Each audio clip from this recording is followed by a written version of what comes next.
Hi, my name's Rob Wexler and I'm a postdoc with Professor Emily Carter at Princeton University. First, I'd just like to thank the organizers for accepting my presentation. I'm really excited to be presenting my work in this session. So today I'm going to be presenting some of my recent research in the computational design of Kesterite solar cells via ion substitution. But before beginning, I'd just like to thank the Department of Energy for funding this research and Princeton Research Computing for providing computational support.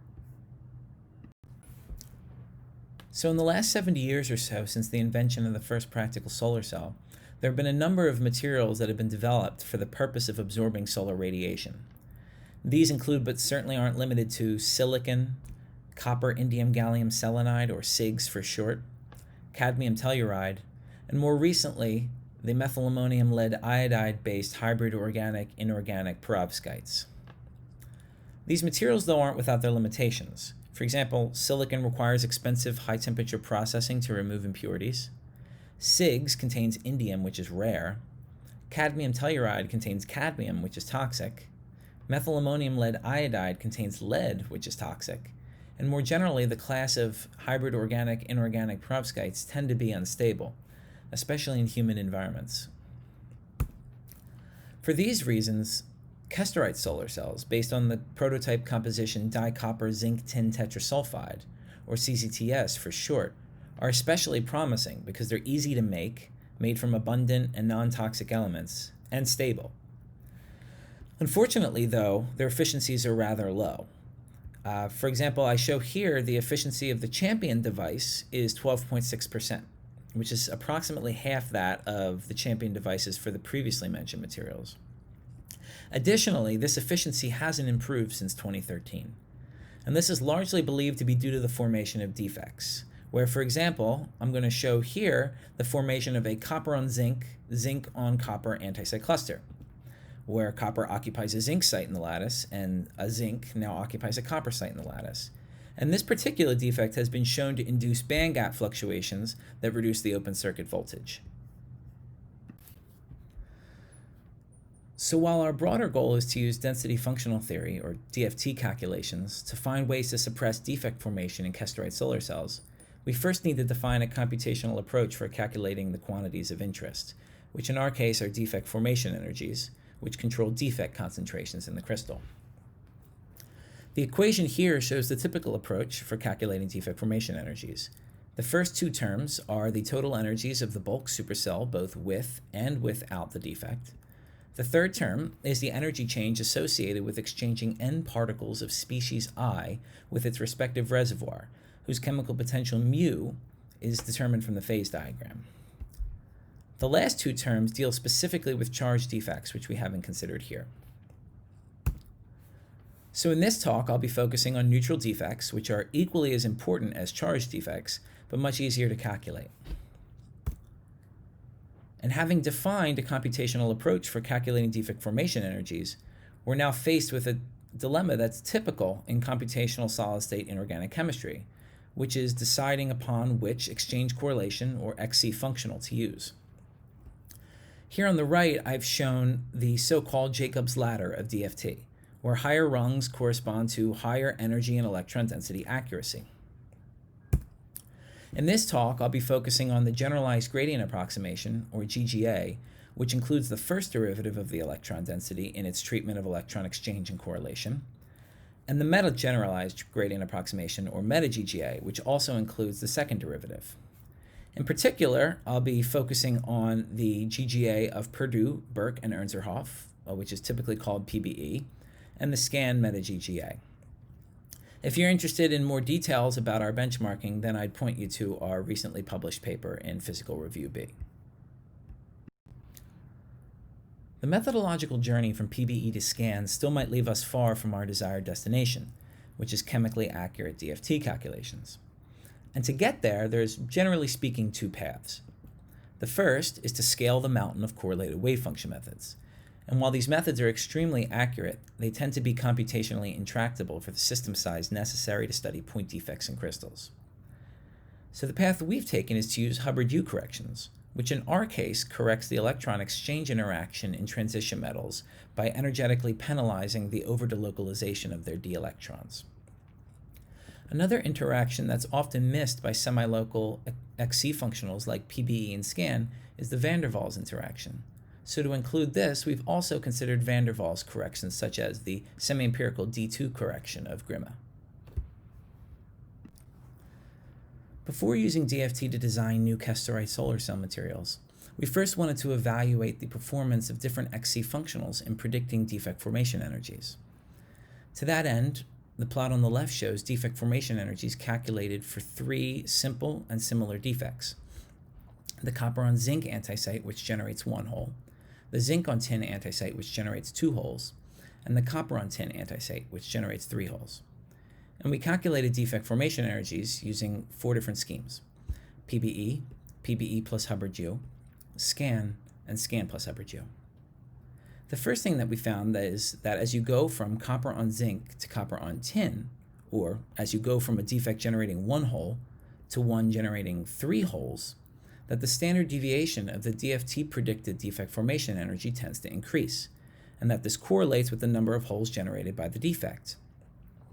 To investigate this further, the plot on the right shows electron density differences for all 3 defects, where magenta isosurfaces correspond to the holes that are generated by the defects.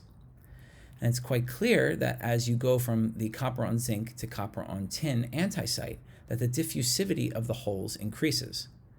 So what this tells us is that the differences in defect formation energies for these 4 schemes are due to their differing tolerance for hole delocalization. Another important thing to note about these defect formation energies is when you compare PBE versus PBE plus Hubbard U and SCAN versus SCAN plus Hubbard U. And what we find is that the Hubbard U correction tends to increase PBE defect formation energies much more than Hubbard U corrects SCAN defect formation energies.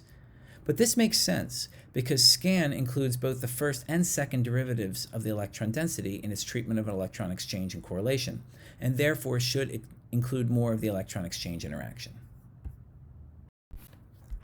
Another interesting thing we found was the curious performance of SCAN for germanium-containing compounds. So the plot on this slide shows the difference between the theory energy of formation as calculated from DFT and the experimental enthalpy of formation as taken from reference thermochemistry data. So basically, the y-axis corresponds to the error in our DFT predictions for a range of germanium-containing compounds, where a value of 0 corresponds to cases where DFT perfectly predicts the experimental value, whereas negative values are cases where DFT predicts the crystal to bind too strongly, and positive values are cases where DFT predicts the crystal to bind too weakly. You may also notice that some compounds have experimental ranges, as indicated by black outlined rectangles. But all this means is that for that particular compound, different references gave different enthalpies of formation. And so for these cases, we chose the y equals 0 to be the value from Kubashevsky's metallurgical thermochemistry, which is a widely trusted reference in our field. We also considered different classes of germanium-containing compounds, including intermetallics, pnictides, chalcogenides, halides, and a ternary. So first I've shown in blue the errors in the PBE predicted energies of formation. And there are 2 things to note. The first is that the PBE method is accurate. The dashed blue line, which corresponds to the mean absolute error of the PBE predictions, falls fairly close to 0. And so on average, PBE can be used to accurately predict energies of formation. However, the standard deviation of its predictions is rather large, and therefore it can't be trusted for every material. So the most extreme example is germanium diiodide, where PBE overbinds the crystal substantially. On the other hand, SCAN is less accurate than PBE, as indicated by the fact that the green line is about 2 times higher in Y than the dashed blue line. However, its standard deviation is much smaller. In other words, it's more precise, and the green triangles fall closer to the dashed green line. Because of this precision and the systematic nature of SCAN's errors, we can apply a correction that reduces its errors, thereby increasing its accuracy, without affecting its precision. And so, in summary, it's clear by the width of some of these experimental ranges that experimental enthalpy of formation measurements have to be revisited, and that on the whole, on average, PBE is more accurate than scan, but scan is much more precise. And because of that precision, we can apply germanium correction that improves the accuracy of DFT as well as its precision. So having identified some of the limitations of DFT for modeling defects in CZTS, we'd now like to identify some promising ion substitution strategies for improving its efficiency, but with the following constraints. First, that any strategy should suppress carrier recombination centers, where here we focus on the 2-copper on zinc, tin on zinc anti-site cluster, which generates deep electron traps. And second, that it should optimize the band gap in accordance with the Shockley-Queisser limit. In terms of new ions to introduce, the periodic table offers a rich palette of possibilities, where on the right we've eliminated those that are radioactive, rare, possess the wrong size or oxidation state, are redox active, or are toxic, with the main exception being cadmium, because recently it's been shown to be a fairly promising substituent. And so that leaves us with a few sensible candidates, that being magnesium and cadmium on the zinc site, silicon and germanium on the tin site, and selenium on the sulfur site.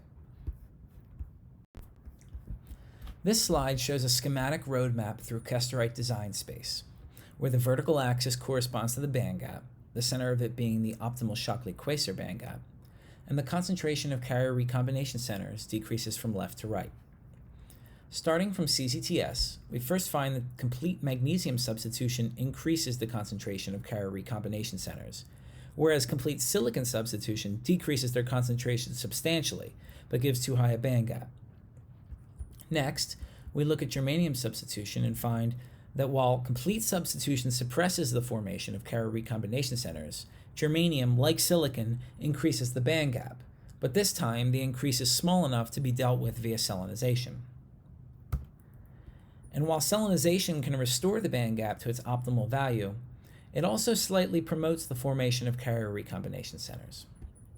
For that reason, we explored the use of cadmium, which, while being toxic, has also been shown to reduce the band gap, which would then limit the extent to which selenization is necessary. And we find that this is exactly the case, where in addition to reducing the amount of selenium necessary to optimize the band gap, complete cadmium substitution remarkably suppresses the formation of carrier recombination centers, and therefore should substantially improve the efficiency of Kesterite solar cells. The key take-home message from this talk is that germanium, selenium, and cadmium co-substitution strongly suppresses carrier recombination centers, provides an optimal band gap, and results in a stable material. Therefore, CCD-GSSE is a really promising material for experimental realization. So with that, I'd just like to thank my postdoc advisor, Professor Emily Carter, for supporting me both scientifically and financially, and really encouraging me to pursue new ideas and directions in this project, which ultimately led to discovering this new material. I'd also like to thank Dr. Gopalakrishnan Sai Gautam, my collaborator, who was a postdoc at Princeton but is now an assistant professor at IIT Bangalore, for many discussions that ultimately led to the refinement and realization of this work in its final form. The Carter Group for many insightful discussions that were really instrumental in developing my understanding of Kesterite solar cells. And finally, I'd just like to reiterate my thanks to the U.S. Department of Energy for funding this project, and to the tremendous computational support provided by the Princeton Research Computing Center. And with that, I'd just like to thank you all for your attention. If you're interested in using SCAN or SCAN plus U, it's a relatively young technique, and ours is one of few benchmarking papers that have been published, so I'd recommend reading our paper as well as others, which are all cited in the introduction of our paper. And if you have any additional questions, I know that this format is somewhat complicated in terms of communicating science, but feel free to email me with any questions you may have at rbwexler@princeton.edu, or you can also follow and message me on Twitter at Roberto Wexler. Thanks.